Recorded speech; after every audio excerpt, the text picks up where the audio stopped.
when did we move politics from conversation, discussion, and debate into a war zone?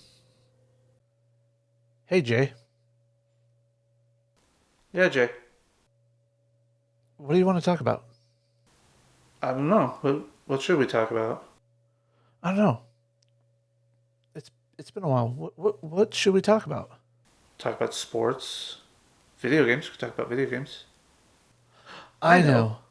Politics, politics, politics, politics, politics. Yes.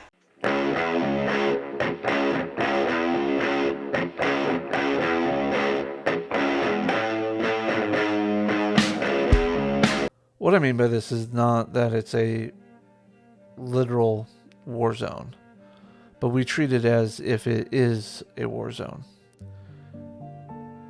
It is Group A versus Group B, and neither the tween shall meet for compromise. Or if they do, it's because they realize they have no choice. Here in the US, we're basically rerunning the Cold War politically. We are rerunning the Cold War as one side is, the US, the other side is the USSR. You can pick whichever side, I don't really care. The point being, the two major parties in the US are holding the country hostage. Much like the US and the USSR held much of Europe hostage in a Cold War, staging NATO and the Warsaw Pact. We have, military bases all along the borders, in countries that, did we really need U.S. bases? And then, because those U.S. bases are for NATO too, not just the U.S. and whatever.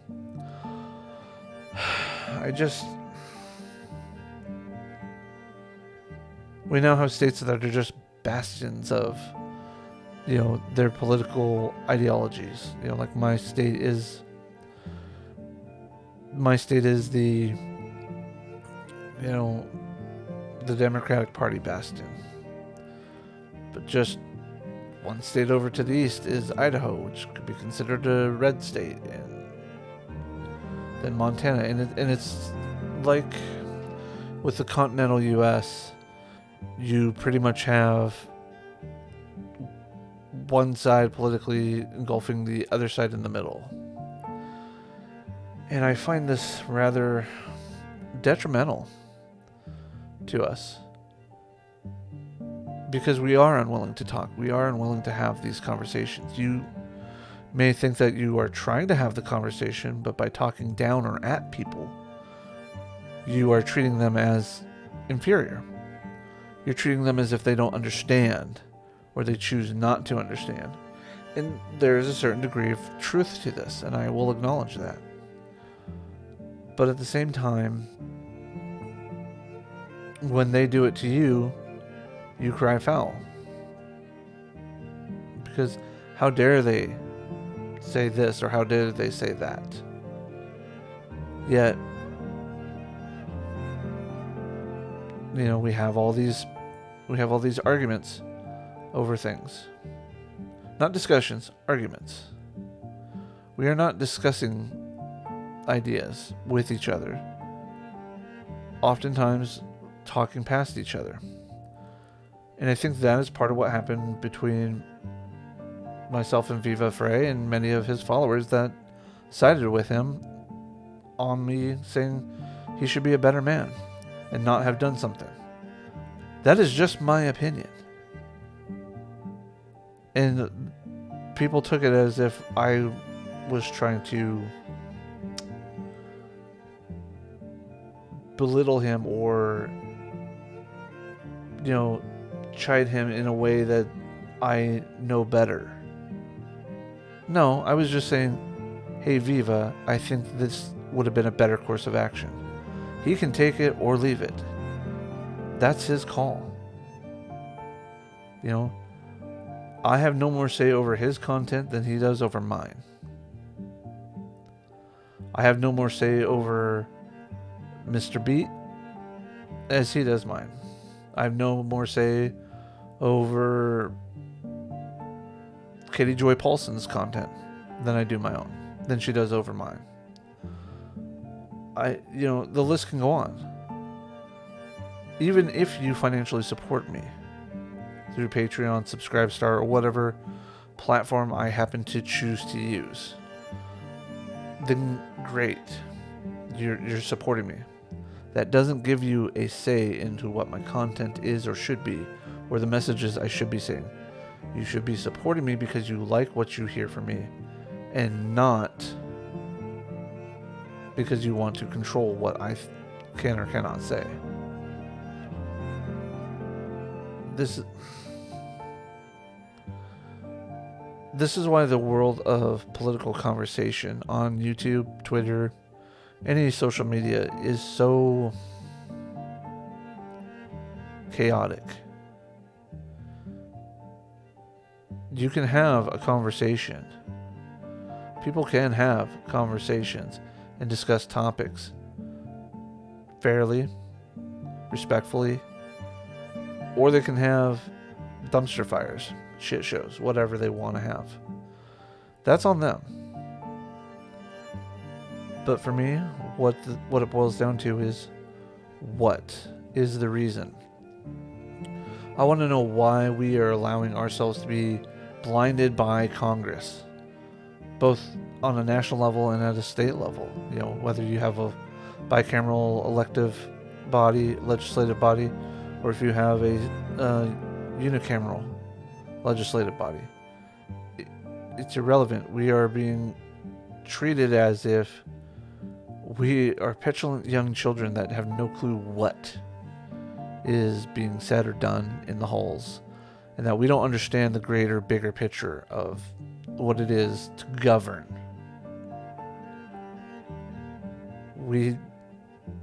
They don't fear us as an electorate. They don't fear us, the people, because we let them get away with taking nearly 3 to 4 days to vote for a Speaker of the House.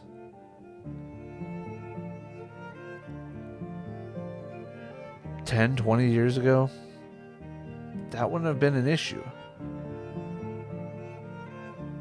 It's like, okay, who's the most senior member of the leading party? Here you go. You're the Speaker of the House. Great.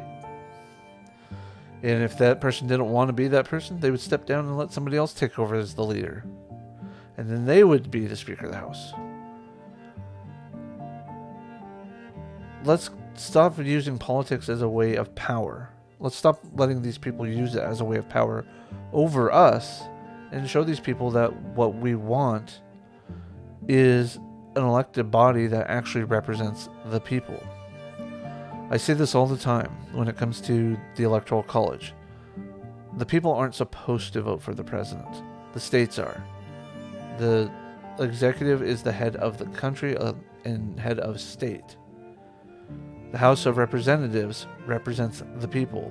The senators represent the states as well. The fact that we try to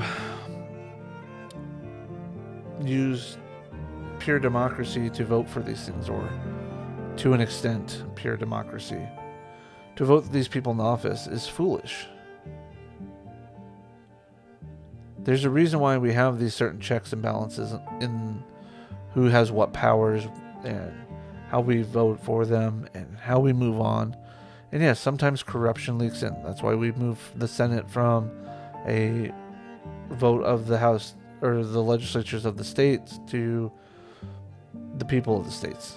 It's fine. This is why the Constitution was made to be adaptable.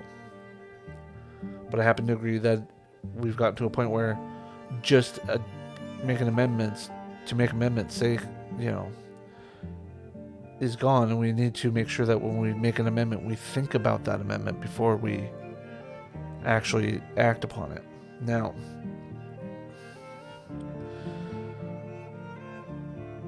this is where I'm going to, how do I want to put this? This is where I'm going to ask you, the people, some questions. And at the end of each video, And I'm going to ask this question because it's going to lead into the next video. And I'm curious as to what you think.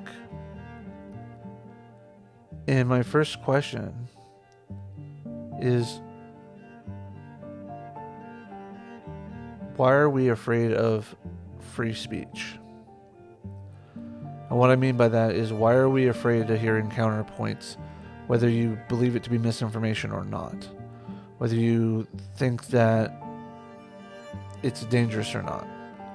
Why are we afraid to have discussions about things that people find offensive? Why are we afraid to have conversations about tough subjects? You know, I'll just use the one that everybody accuses me of doing to Viva last week. Why are we afraid to have the conversation about vaccines, rapidly produced vaccines? I understand the science behind the mRNA, vaccines. I understand the concept of the testing procedures for lengths of time, for long-term study effects, etc. And I also understand the concept of we were in a pandemic. I'm not going to sit here and say that you should or should not get vaccinated. That's a personal choice. But I'm curious as to why we have to politicize this with everything that we do. So what is it about having conversations that people are afraid of? Why do we oppose the free speech of others? And let me make this caveat here. What I mean by free speech. Free speech is that speech which is not illegal. I.e., if I am calling to violence against any group of people, regardless of characteristics, that's asking people to do a crime. That is instigating a crime. That is illegal here in the United States. That is not protected by the First Amendment. So, that's what I mean by free speech. Everything up to the point where it's illegal, free speech. Have at it. I don't care. We can have conversations. I would love to have a lot of conversations with people. But most of you don't care to have a conversation. It's either a shout down or dismiss everything that contradicts your narrative. So, yeah. So with that, why are you afraid of free speech if you don't want to have these conversations? And most responses that will be, well, the other side doesn't want to listen, will be dismissed. Because you're not providing an actual answer. You're just assuming something. Let's actually, I would love to have conversations with people. Not so much a louder with crowd or change my mind style, where it's out in the public, but not necessarily a formal debate. I think something like Just Pearly things where she sits down and has conversations with people. I'd be willing to host things like that. I'd be willing to even be a part of such podcasts and things. And so I'm just curious again, last time, why are we afraid of free speech?